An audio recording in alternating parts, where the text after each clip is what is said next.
राधे राधे, हरे कृष्णा। इस बार साल 2025 में 13 फरवरी को माघ पूर्णिमा है। वैसे तो हर महीने की पूर्णिमा तिथि अपने आप में खास होती है, लेकिन माघ मास की पूर्णिमा का विशेष धार्मिक महत्व है। इस दिन पवित्र नदियों में स्नान करने का महत्व अधिक माना जाता है। धार्मिक मान्यता है कि इस दिन देवतागण पृथ्वीलोक पर भ्रमण करने के लिए और गंगा जी में स्नान करने के लिए आते हैं। ऐसे में इस दिन गंगा स्नान और दान करने से देवगण प्रसन्न होते हैं। शास्त्रों में कुछ ऐसे कार्य बताए गए हैं जिन्हें माघ पूर्णिमा के दिन भूल कर भी नहीं करना चाहिए। मान्यता है कि इन कार्यों को करने से जीवन में दरिद्रता आ सकती है। तो चलिए जानते हैं ऐसे कौन से काम हैं।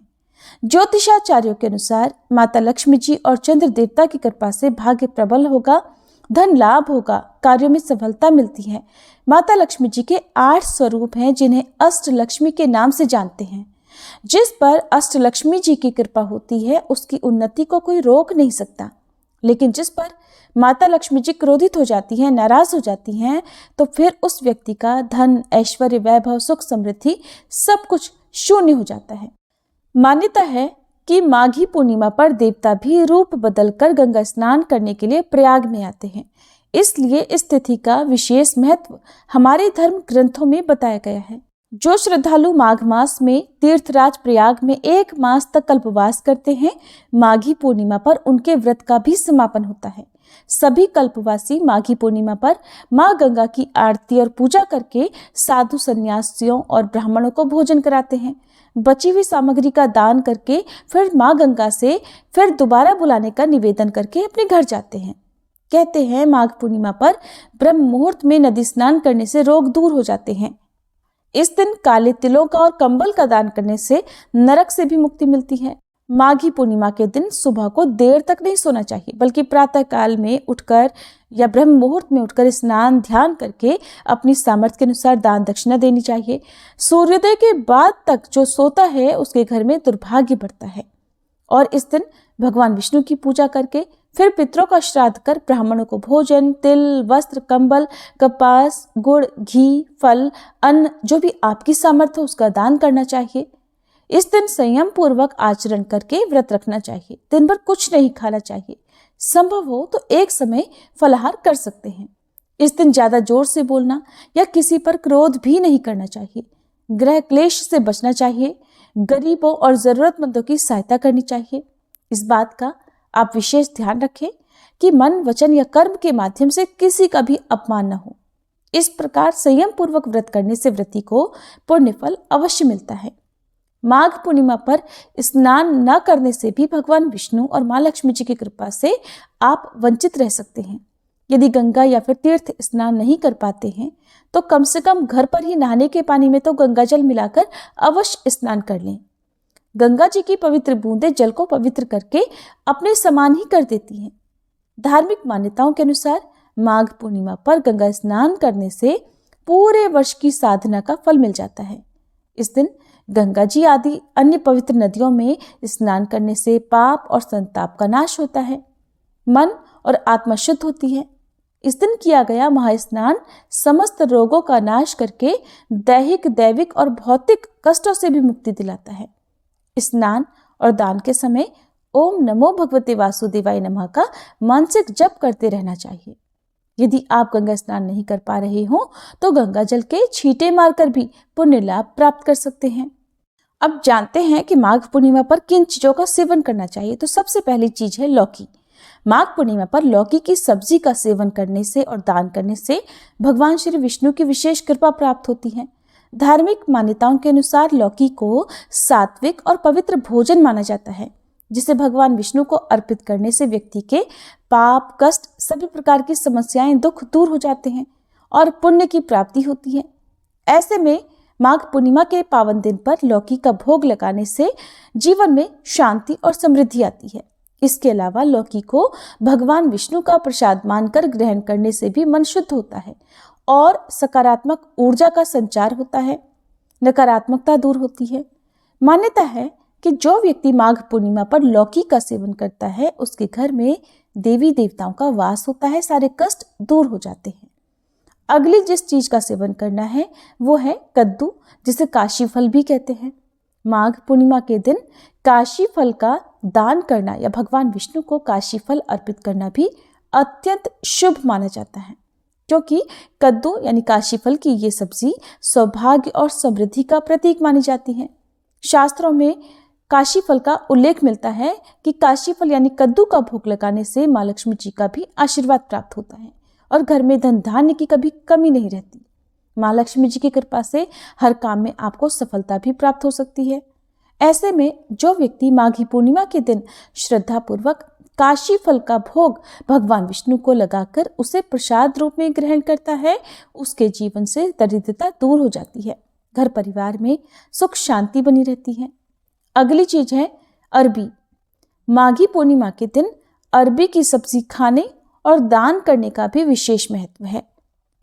पूर्णिमा के दिन भगवान विष्णु को अरबी अर्पित करने से जीवन में संतुलन बना रहता है, मनुष्य को अपने कार्यों में सफलता मिलती है। अगली चीज है केसर और तुलसी युक्त खीर।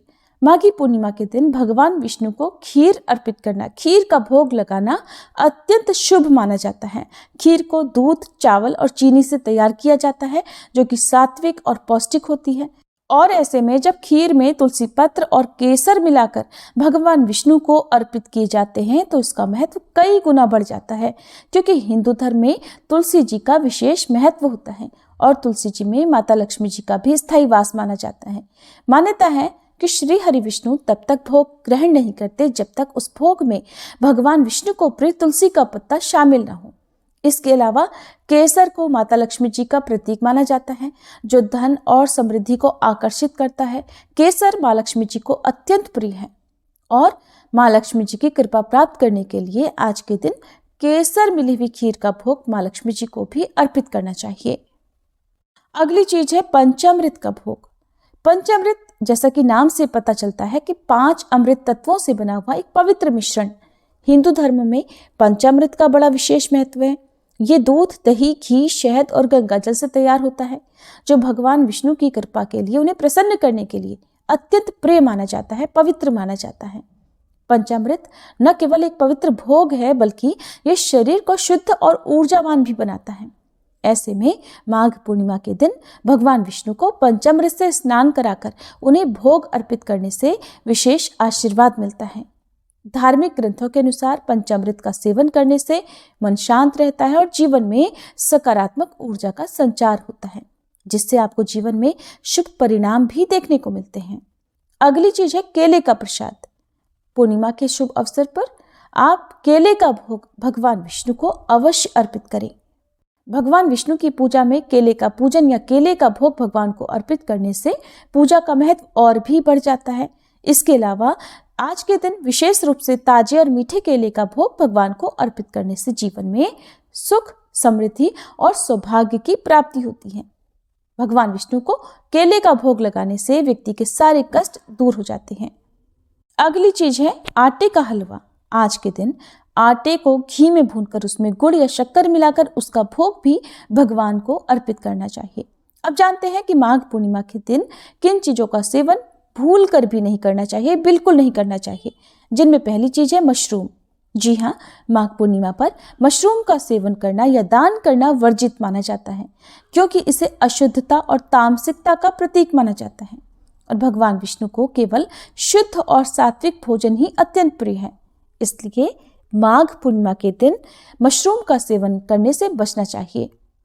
अगर धार्मिक दृष्टि से देखा जाए तो मशरूम का सेवन करने से मन में अशांति बढ़ती है, मानसिक तनाव बढ़ता है, जिससे ध्यान और भक्ति में कमी आती है और फिर ऐसे में आप भगवान विष्णु या अन्य देवी देवताओं की कृपा से वंचित रह सकते हैं और जब देवताओं की कृपा प्राप्त नहीं होती तो आपके कार्य भी बिगड़ने लगते हैं, सौभाग्य भी दुर्भाग्य में बदलने लगता है। अगली चीज है बैगन। भूल कर भी माघी पूर्णिमा के दिन बैगन का सेवन करना या बैगन का दान नहीं करना चाहिए। बैगन को अशुद्ध सब्जी माना जाता है। इसके अलावा मान्यता है कि बैगन का संबंध राहु ग्रह से भी होता है, जो नकारात्मक ऊर्जा को आकर्षित करता है। और लहसुन प्याज, हिंदू धर्म में लहसुन प्याज को तामसिक भोजन माना जाता है, इसीलिए कोई भी व्रत हो, त्योहार हो, तामसिक भोजन में सबसे पहले लहसुन प्याज को ही त्यागा जाता है। धार्मिक मान्यता है कि पूर्णिमा के दिन लहसुन प्याज का सेवन करने से मन अस्थिर हो जाता है, आध्यात्मिक उन्नति में बाधा आती है। इसके अलावा लहसुन और प्याज की उत्पत्ति राहु केतु से हुई भी मानी जाती है, जिसके कारण इसे बहुत अशुभ माना जाता है। शास्त्रों में वर्णन है कि ये दोनों सब्जियां शरीर में नकारात्मक ऊर्जा को बढ़ाती हैं और क्रोध, मोह और आलस्य को बढ़ाने का कारण भी बनती हैं। इसलिए भूल कर भी माघी पूर्णिमा के दिन लहसुन प्याज का सेवन नहीं करना चाहिए। तो ये थी कुछ चीजें जिनका सेवन माघ पूर्णिमा के दिन भूल कर भी नहीं करना चाहिए, और कुछ ऐसी चीजें जो सौभाग्य को बढ़ाने वाली होती हैं। अगर आपको ये जानकारी अच्छी लगी हो तो वीडियो को लाइक और शेयर करके हमारे चैनल को भी सब्सक्राइब जरूर कर लीजिएगा।